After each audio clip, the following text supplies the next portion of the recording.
August 2nd, 1990, Saddam Hussein's forces crashed through the defenses of oil-rich Kuwait.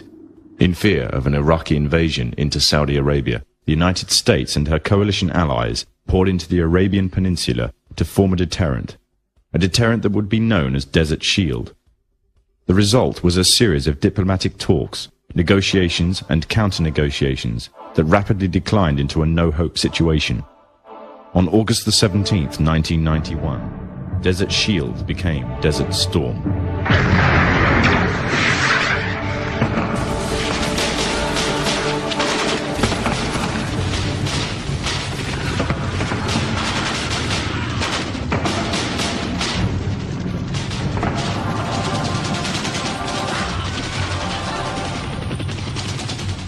The conflict was witnessed by millions through the eye of CNN and the BBC, showing propaganda of the systematic eradication of Saddam's forces by a coalition far superior in technological, political, and economic power. However, what was little known was that from the outset the war was engineered, controlled, and manipulated by an elite group. A group which had created the illusion of a man with power, at the head of a million-strong army, on the verge of going nuclear. A man who had gained control over 1/5 of the world's oil overnight. However, in reality, he was merely a pawn, in amongst many pawns, just a puppet in a grand master plan, with the Gulf War as a well-orchestrated stepping stone. The orchestrators of the war were by no means strangers to controlling major world events. In fact, they have done so for centuries. From the shadows, they have engineered every major war, revolution, and recession. They control everything you read, everything you hear, and everything you see. They have managed to indoctrinate an entire populace to their way of thinking, and have infiltrated key positions in places of authority. And it is from the shadows that they have created a new political order, a new economic order, and more sinister, a new religious order. Their ultimate aim is total global domination, and they will stop at nothing to reach their goal. The goal that was outlined in a speech given by former President of the United States, George Bush. What is at stake is more than one small country. It is a big idea, a new world order.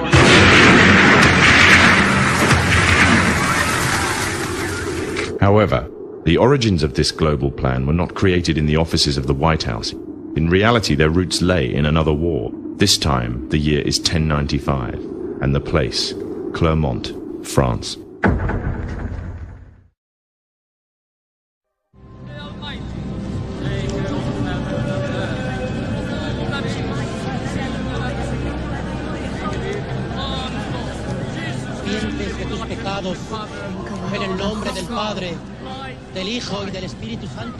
The 11th century Europe was ruled by the Church, which held a firm grip on the hearts and minds of the people. This power enabled Pope Urban II to wage war on the Muslim Caliphate and crusade in what he called a War of the Cross, to recapture the land of Jerusalem. It had been under Muslim rule since the year 637, but in 1099 this rule was brought to a bloody and sudden end. In the name of the cross, women were raped and murdered. Children were put to the sword, and it is said that blood ran in the streets knee-high to the horses. Out of this land of bloodshed and terror, a group of men arose. Men that would stop at nothing to get what they wanted, no matter what the cost. 20 years after Jerusalem was taken, the Dome of the Rock was seized by a group of warrior monks calling themselves the Knights of the Temple of Solomon, or more simply, the Knights Templars.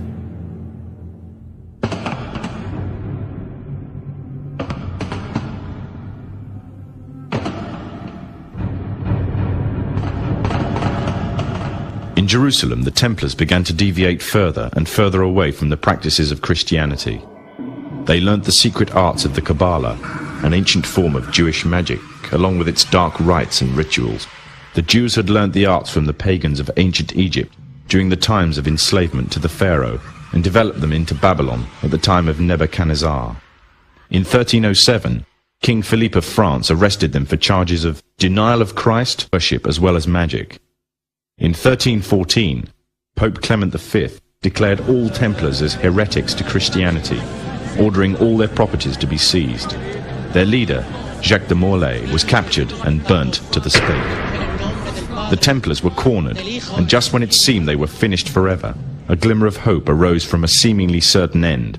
They were to find a safe haven as well as an ally. But not in France. In fact, in a country in a desperate struggle for independence against the English. The country of Scotland.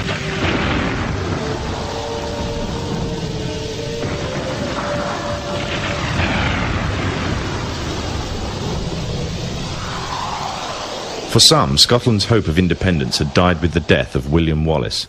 However, to the King of Scotland, Robert the Bruce, the arrival of the Templars gave him a new secret weapon. Their experience, gained over 200 years of fighting the mighty armies of Islam, had made them expert in combat and warfare, and more than a match for any army brought before them. In 1314, the Templars, allied with Robert the Bruce and his army, took to the fields of Bannockburn in the long-awaited showdown with the English.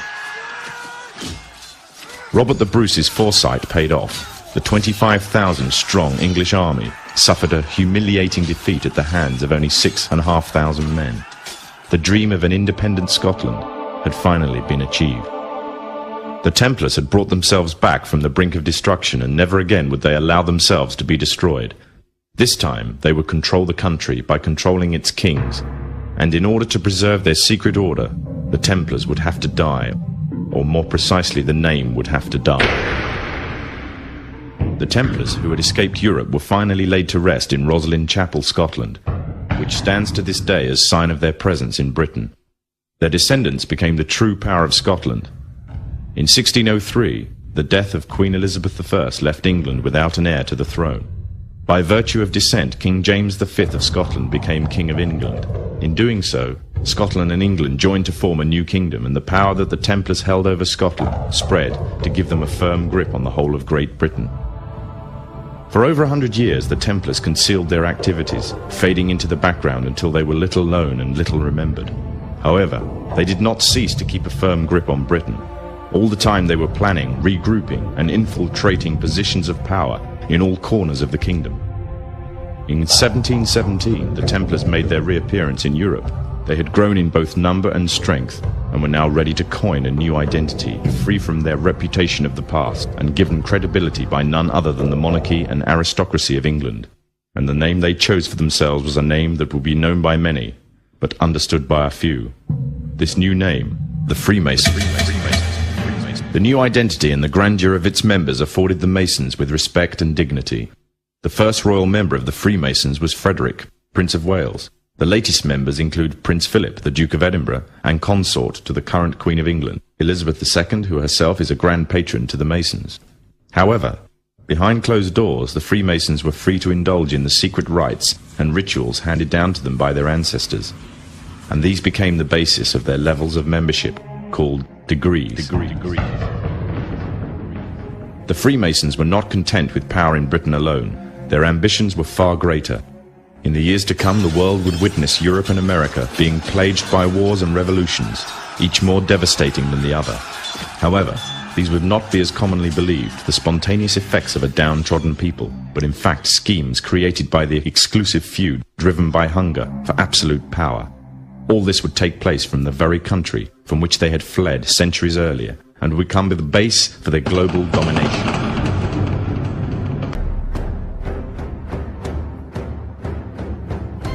We have before us the opportunity to forge for ourselves and for future generations a new world order, a world where the rule of law, not the law of the jungle, governs the conduct of nations.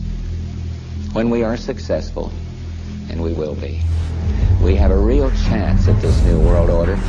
Satan does have plans for a one-world government, and you have to control the money. The United States presidents have blood relations with each other. The Bush lineage has blood ties to a great number of former presidents. George Washington, Millard Fillmore, Franklin Pierce, Abraham Lincoln, Ulysses Grant, Rutherford Hayes, James Garfield, Grover Cleveland, Teddy Roosevelt, William Taft, Calvin Coolidge, Herbert Hoover, Franklin Roosevelt, Richard Nixon, and Gerald Ford. Arion points out in his work that Bush is closely related to every European monarch on and off the throne. and has kinship with every member of Britain's royal family. Bush's family tree can be documented as far back as the early 15th century. He has a direct descent from Henry III and from Henry VIII's sister Mary Tudor. He is also descended from Charles II of England.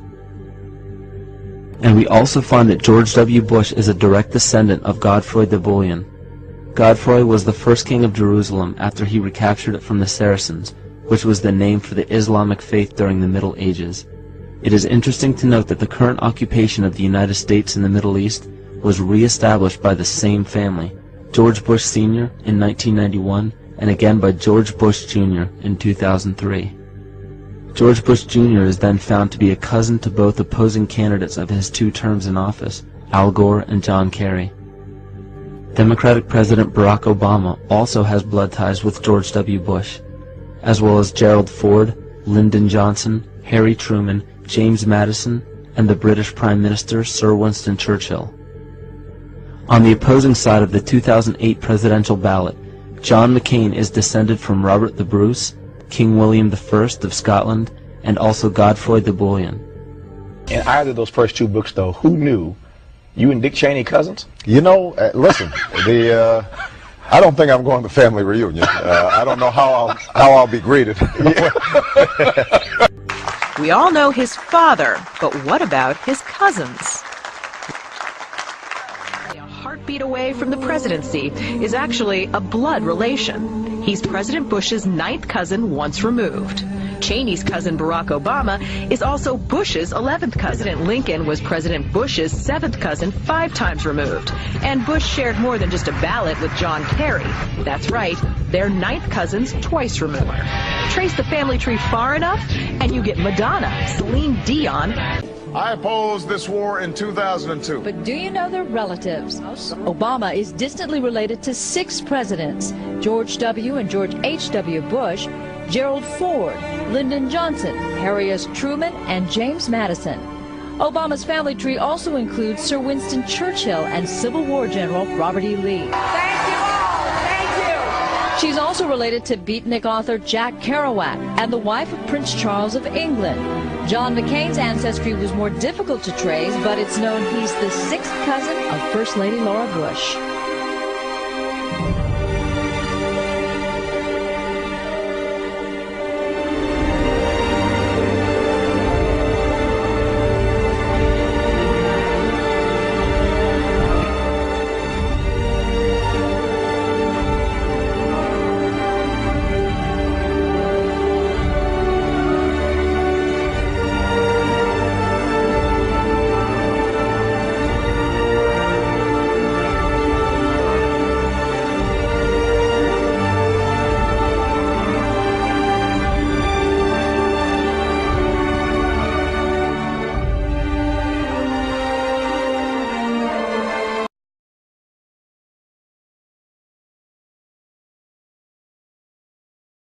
Illuminized Masonic symbolism is all over America.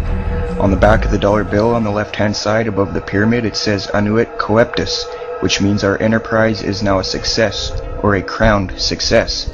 So what enterprise does it mean? Well, Novus Ordo Seclorum near the bottom, Novus meaning new, Ordo is order, Seclorum is where we get our word secular, meaning the world. So it means new order of the world, simply new world order. So what it's saying is the New World Order is now a crowned success. This was put on the dollar bill in 1934. 1934 is when the Federal Reserve took total control of the United States monetary system. The Fed is essentially controlled by 2 Illuminati bloodlines, the Rothschilds and the Rockefellers. President Franklin D. Roosevelt, a 32nd degree Scottish Rite Mason, placed the seal on the dollar bill. Roosevelt was also in the Order of the Nobles of the Mystic Shrine, known for its satanic rituals. The pyramid has 13 steps. In fact, the number 13 is on the bill everywhere.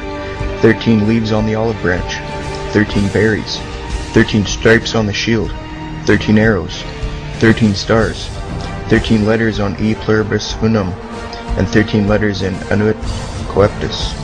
Now some people believe 13 is on the bill due to the 13 colonies, but dig a little bit deeper and you'll find the real answer. 13 also represents the 13 top Illuminati families that he traced back to the late 18th century and the early 19th century.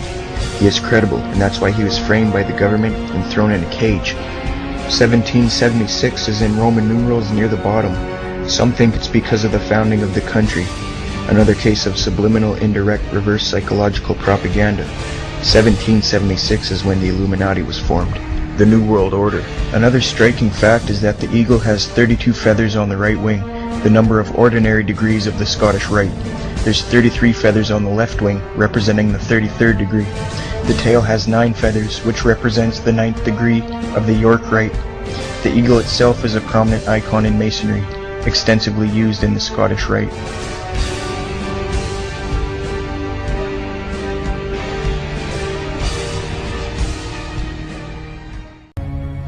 Plato's Republic in the 1500s was popular work.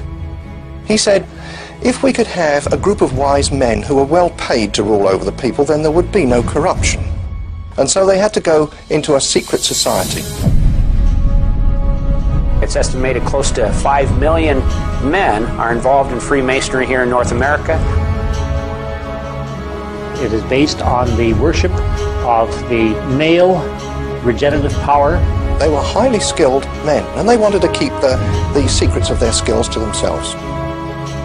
They are then required to take a blood oath not to reveal the secrets of Masonry, or they will lose their life. And I was warned that should I reveal any of the secrets of Freemasonry, to know what to expect. I went in there with all good intentions, thinking I was entering into a fraternity. He does not know at all what he is being initiated into. It's not even mentioned. And they get into it naively, not realizing that it is a religious organization designed for very specific spiritual purposes. I thought it was a Christian organization. Their own leaders have consciously lied and deceived to them because they do not want them to know the true teachings of Masonry. It is based on Egyptian paganism. They are in a non-Christian, pagan, idolatrous cult. Freemasonry goes so far as to actually call Lucifer God. And no Christian has any part in it.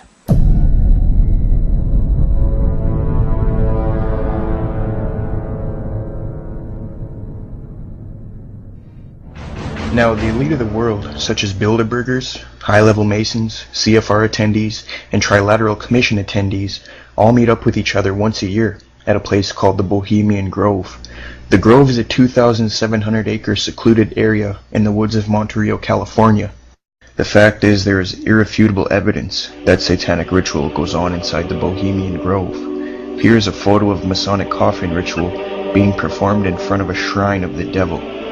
Now, a documentary filmmaker and radio talk show host from Austin, Texas, Alex Jones, snuck into the Bohemian Grove in the year 2000 and filmed this satanic ritual, known as the cremation of care. Notice the 50-foot stone idol. Notice the red, black, and white robes. Notice the fire and the satanic sacrifice. Now, there's a debate on what the idol represents. One camp says it's Moloch, the god of child sacrifice in the Old Testament, due to the nature of the ritual and the sacrifice near the belly of the idol. But in my research I found that it is not actually Moloch. The owl is a symbol of Minerva. You see, Dionysus of ancient owl. Similarly, child sacrifice was also involved in this cult. The owl became an important Illuminati symbol in 1776 and was adapted to the name of the Illuminati degree known as Minervals. In Abe Barrow's book, Memoirs Illustrating the History of Jacobinism, published in 1798, page 582, he writes, quote, Weishaupt had adopted the bird of the night as his emblem, unquote. The owl represents wisdom, so what the elite are doing here is sacrificing something to Minerva, the owl of wisdom, and at the same time getting rid of their conscience and their care. Genesis 2:9 tells us that the tree of knowledge to which the deceitful serpent falsely attributed so the elite want the knowledge that God is not willing to give them, and they are willing to do satanic sacrifice to the false god of wisdom, the owl Minerva, who is in turn the serpent or the devil who offers knowledge. What kind of knowledge could they want? Maybe they want to know how to complete the New World Order Weishaupt started. Either way, Moloch or Minerva worship is satanic. They both have child sacrifice. They're wearing black, red, and white cloaks and practicing idol worship. This Minerva is Satan in disguise. The owl at the Grove is further proof that the Illuminati lives on, since Weishaupt adopted the symbol of the owl from ancient Greece.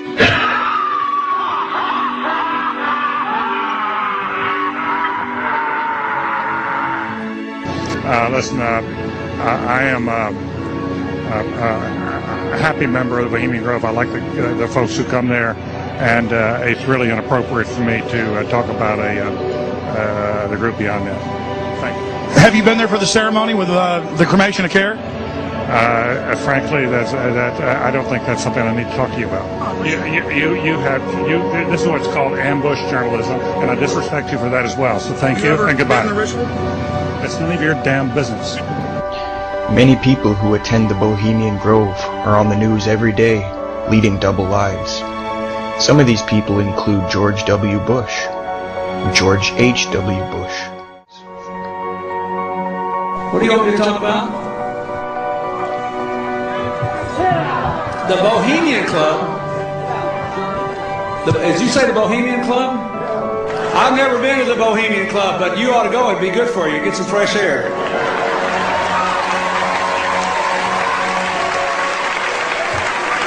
Here's a New Statesman news report that tells us that Bill Clinton has gone to the Bohemian Grove.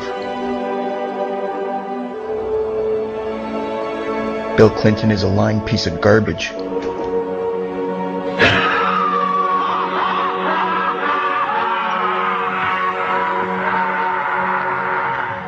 فيها خط على شيء معين حول رقم واحد يوجد شكل زخرفي. هذا الشكل الزخرفي مكبر بجوار الصورة هكذا يرى المشاهد شيء يشبه وجه البومة. نعم. طبعا سنقول له ما هي هذه البومة؟ هذه البومة هي ليليث. ما هي ليليث؟ نعم. ليليث هذه في سفر زهار، هناك سفر في التلمود اسمه زهار أو سفر الإشراق أو الضياء، يقول أن هناك نعم. وفي الحركات السرية هي والماسونية هي رمز للتمرد على السلطات وعلى القيود وعلى التقاليد وعلى رجال الأديان وعلى العقائد وهكذا.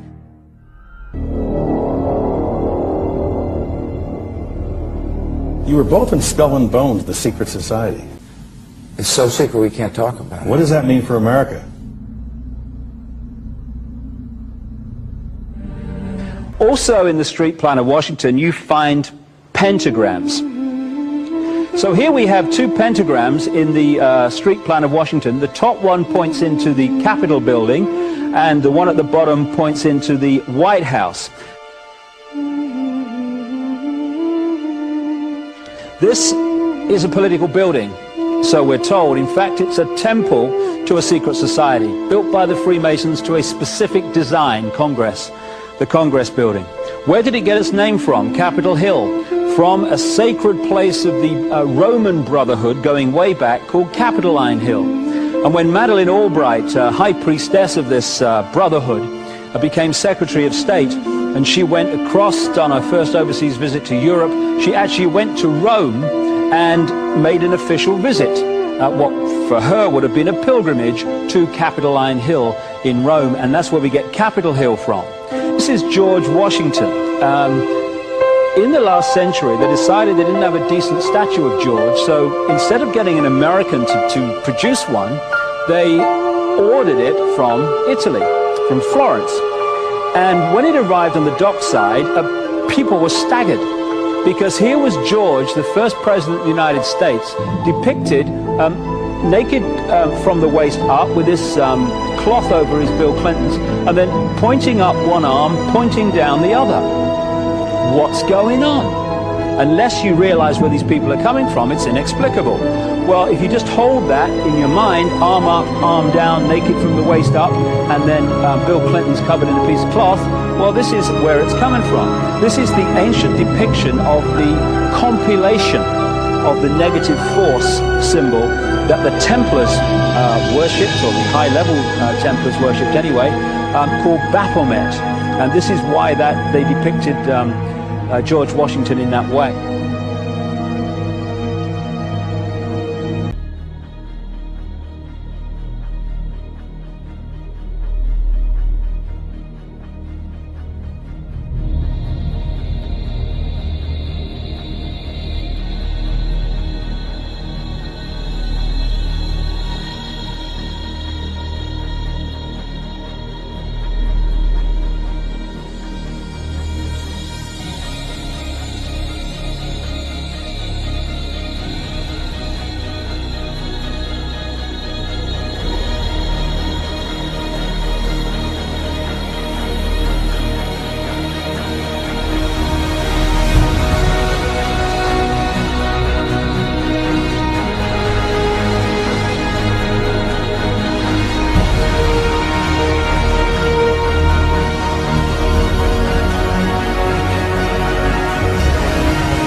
is a global network of witch covens, black magicians, and Freemasons.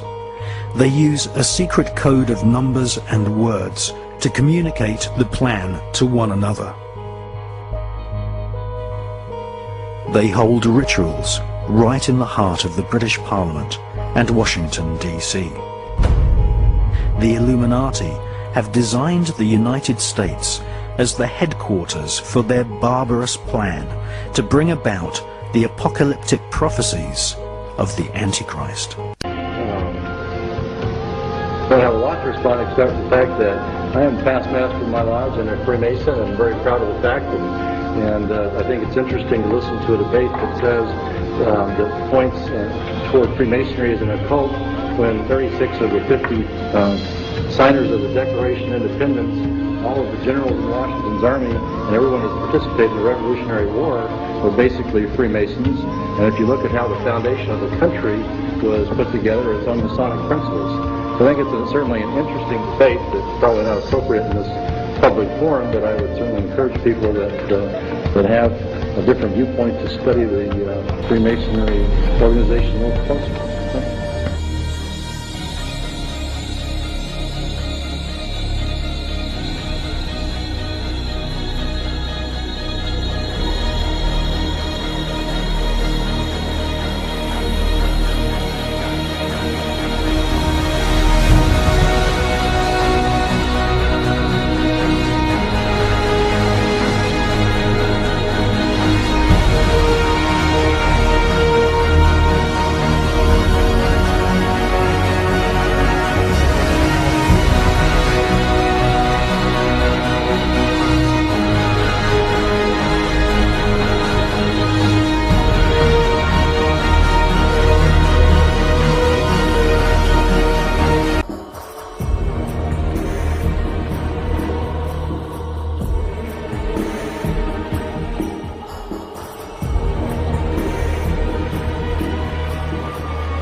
Giving a rock award tonight.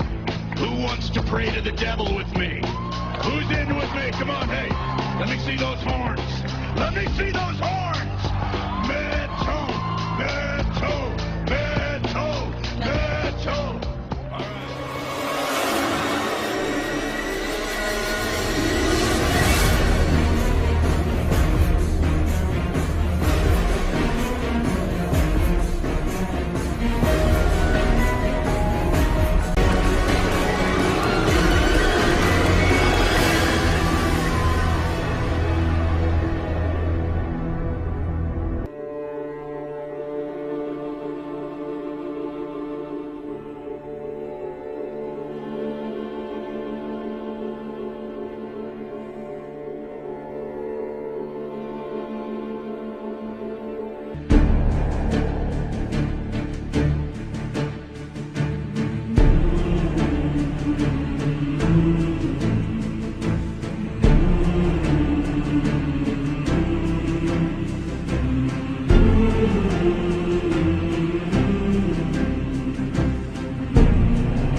Let him who hath understanding reckon the number of the beast. For it is a human number. Its number is 666.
For thousands of years, the holy lands of the Middle East have run with blood. Here, the scars of battle fought between three of the great religions of the world are etched into the earth. But the deepest wound was made by a war between Christian and Muslim, begun at the close of the 11th century and fought for 200 years.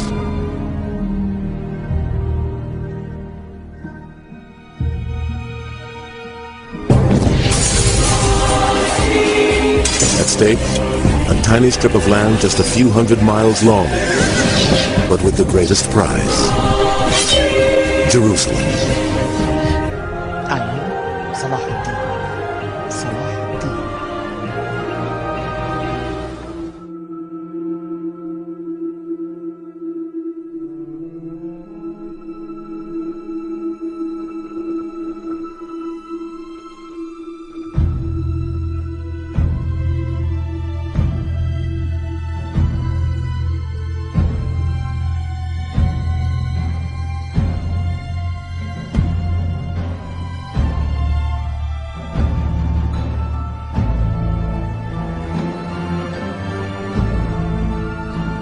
great industrial powers are locked in mortal combat. Millions are dying in the trenches in Europe, but the consequences of the war are felt around the globe. The old, semi-feudal Ottoman Turkish Empire, already shaken by nationalist revolution in 1908, is falling to pieces. And disastrously, it's allied to Germany. The British and French are out to make the most of the collapse of the Ottoman Empire in the Middle East, and the British are out to protect the roots to the jewel in the crown, the British Empire in India. The British will promise anything to anyone if they think it will help them win the war. In 1915, Sir Henry McMahon, the British High Commissioner in Cairo, wants to encourage an Arab revolt against the Ottoman Empire. He writes to Sharif Hussein, "As for the regions lying within the proposed frontiers, in which Great Britain is free to act without detriment to her ally, France, I am authorised to give you the following pledges on behalf of the government of Great Britain, and to reply to your note as follows. Great Britain is prepared to recognise and uphold the independence of the Arabs in all the regions lying within the frontiers proposed by the Sharif of Mecca." A year later, T. Lawrence of Arabia, writes an intelligence note to his British commanders and encourages them to take the same course. He says it will be beneficial to us because it marches with our immediate aims: the breakup of the Islamic bloc, the defeat and disruption of the Ottoman Empire, and because the states that Sharif Hussein would set up to succeed the Turks would be harmless to ourselves. The Arabs are even less stable than the Turks, and if properly handled, they would remain in a state of political mosaic, a tissue of small, jealous principalities incapable of cohesion. When Britain left the Holy Land, she left like a thief in the dark. For the first time, for the only time in British history, there was no legal transfer of power from Britain to the successor state. In 1948, Britain acted as the midwife for the baby to be born.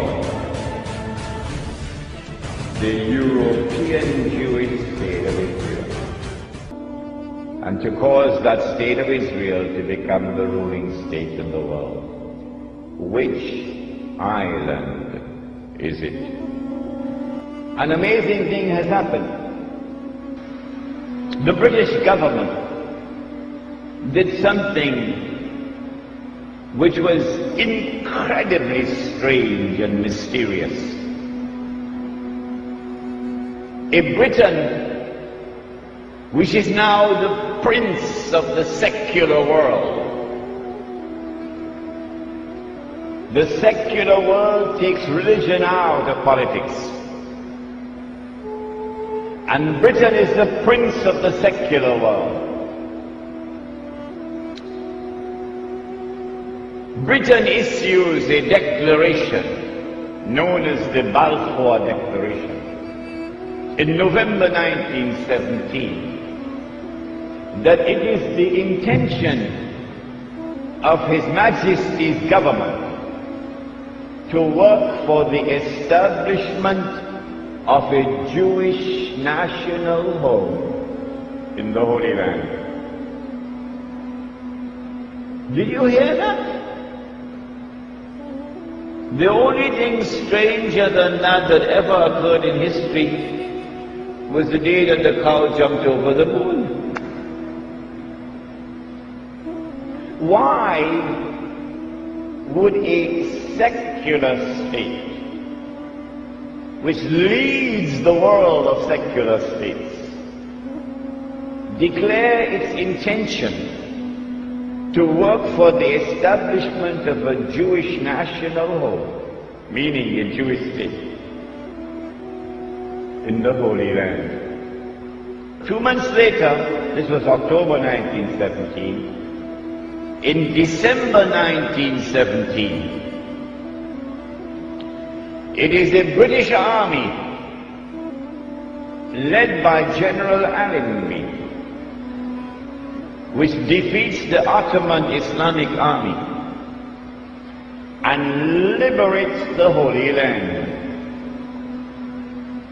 And when Allenby entered into Jerusalem, the British general declared, "Today, the Crusades are over."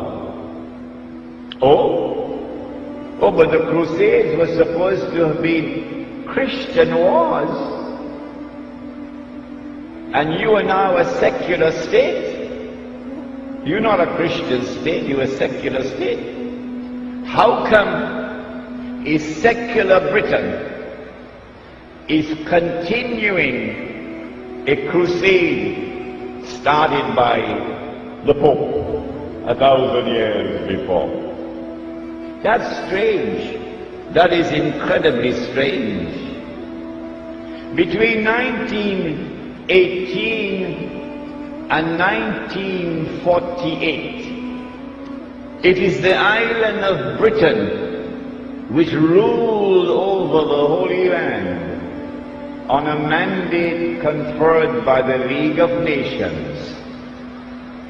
And during that period of time, Britain opened the doors for the Jews of Europe to enter into the Holy Land and to reclaim it as their own.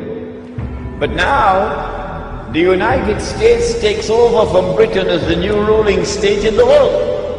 In the same way that Britain had a mysterious relationship with the Holy Land and with the Jews, the United States now has that mysterious relationship with the Holy Land and with the Jews.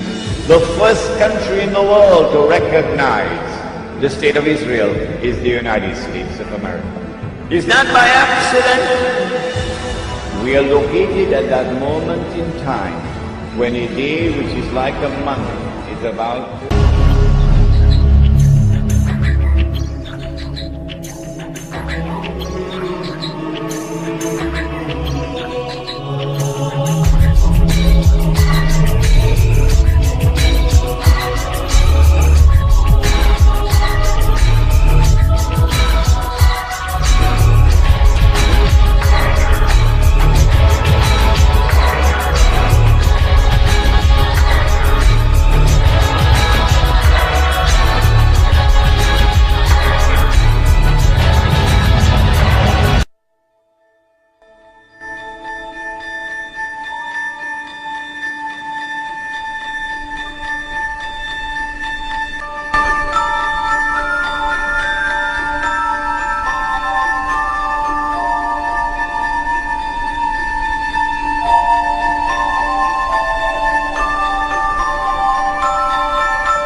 وصهرها لشعوب العالم في بوتقتها الأخلاقية والقانونية والأزياء والذي اسمه العولمة التي نعيشها الآن يعني. فطبعا الخطاب كما قلنا يعني مر علينا أكثر من 100 ويمكن 140 سنة واقترب من هذا، ففي تقريبا يعني مسار الأحداث في كل القرن العشرين.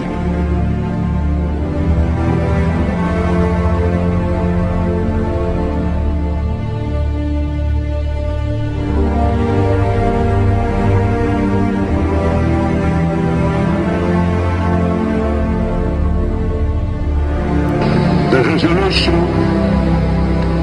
of the DAC Committee for Palestine was adopted by 33 votes, 13 against, 10 abstentions.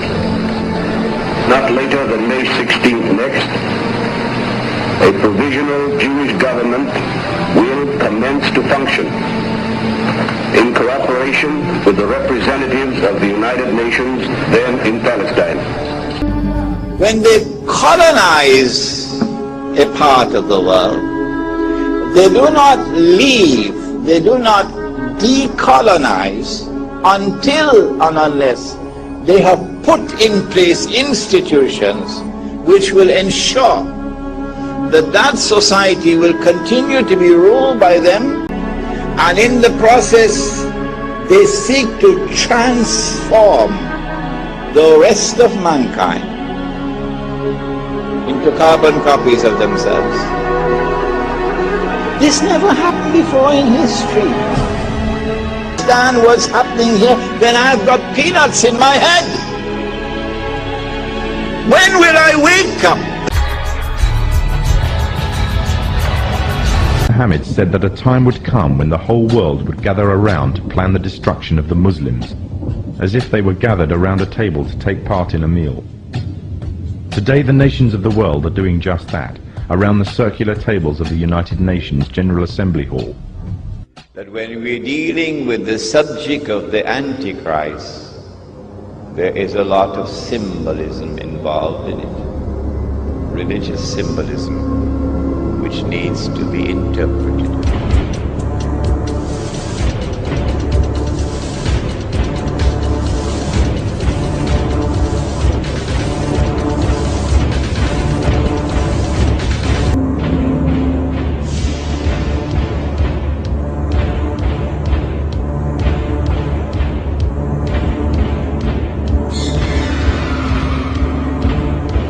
We have before us the opportunity to forge for ourselves and for future generations a new world order, a world where the rule of law, not the law of the jungle, governs the conduct of nations.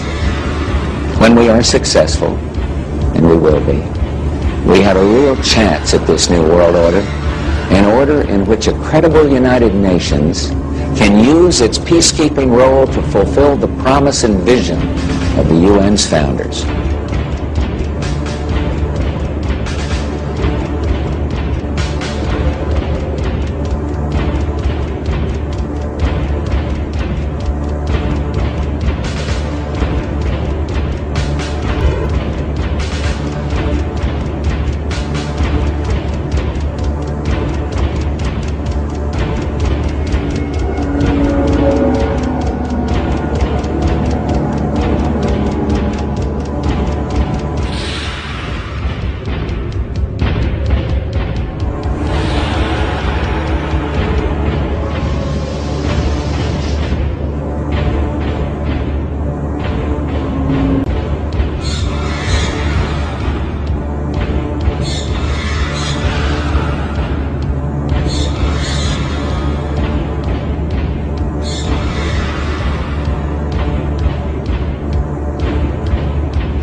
الكلمة الآن للأمين العام للجامعة العربية صاحب السعادة نبيل العربي. سيادة الرئيس. Thank you, Mr. President.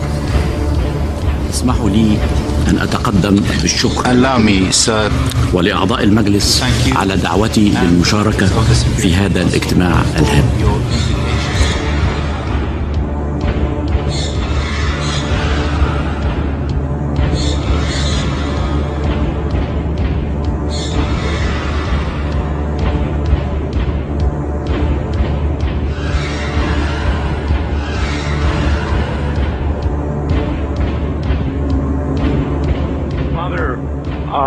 I've got an article here entitled "Two Eminent Churchmen Agree."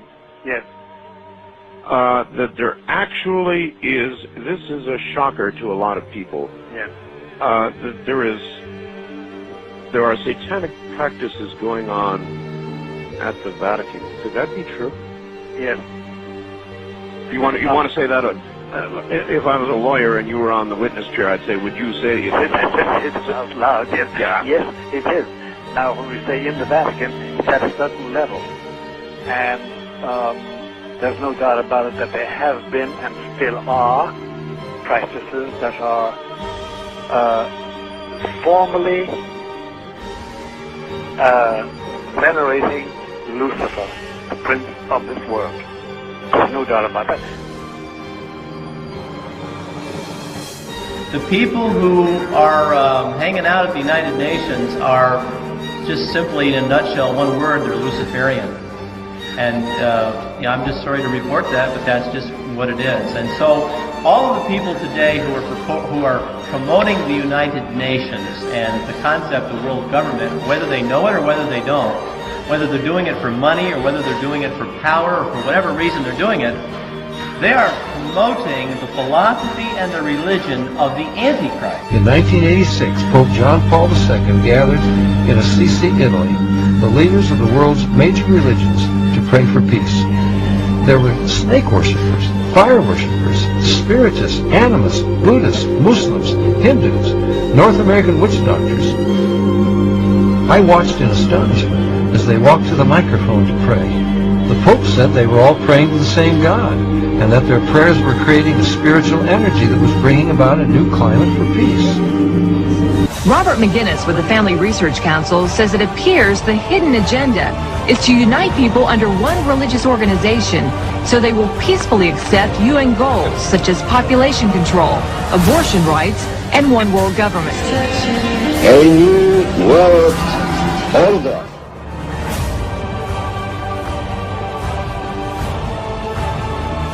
This ethnic cleansing that you're hearing about is Christian cleansing throughout the world.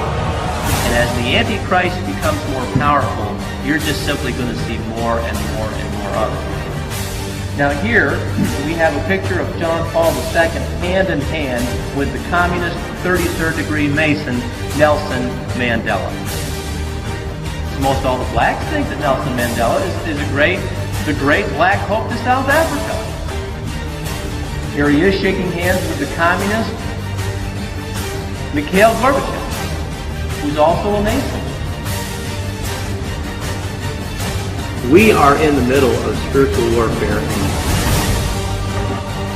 But the point is that I think some of us at least are here because we realize that there's a real problem today. But the people who are on the outside looking in, this is not what they see. They're watching leadership of the Catholic Church meet with members of the Communist Party, like Togliatti in Italy. And they're asking themselves, how can this be?